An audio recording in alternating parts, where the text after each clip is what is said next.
महाराष्ट्र में मंत्री चंद्रशेखर बावनकुळे ने अमरावती लव गुरु मामले में कहा कि जांच डिजिटल और फॉरेंसिक आधार पर जारी है, इसलिए बयानबाजी से बचे।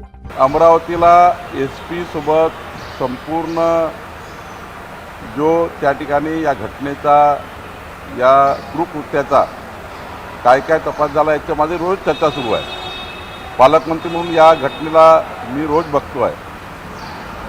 यामध्ये अजून काही जे आम्हाला कडक कारवाई करायची आहे, अजून त्या ठिकाणी फॉरेन्सिक त्या ठिकाणी रिपोर्ट्स यायचे आहे। 7 मोबाईल जप्त झालेले आहे, अनेक गुन्हेगार हाती लागलेले आहेत।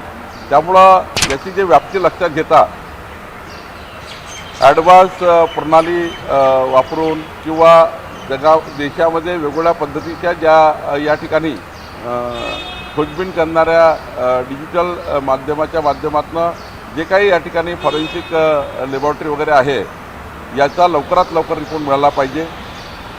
पोलीस यंत्रणा जी आमची काम करते आहे, अजून त्यांना काही त्या ठिकाणी चौकशीमध्ये काही अजून त्या ठिकाणी गोष्टी लागतील का किंवा सरकार म्हणून काही त्या ठिकाणी मदत लागतं का?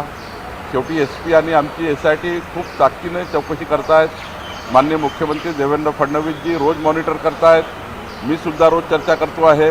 आमचं संपूर्ण प्रशासन या घटनेवर लक्ष ठेवून आहे। एकच विनंती सर्वांना आहे की जोपर्यंत अंतिम रिपोर्ट SITचा येत नाही तोपर्यंत या घटनेची जास्त राजकीय वाच्यता करू नये।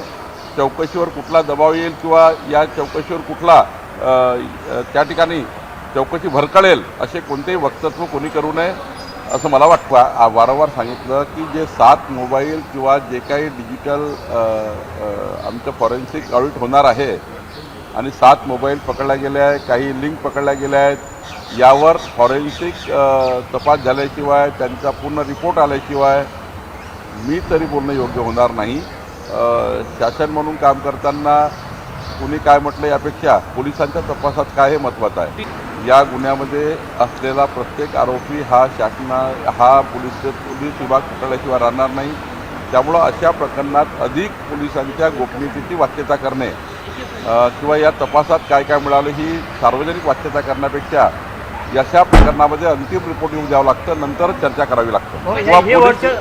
पोलीस स्वतः अशा प्रकरणाची प्रेस घेऊन या ठिकाणी समाजासमोर ते वास्तव आणतात।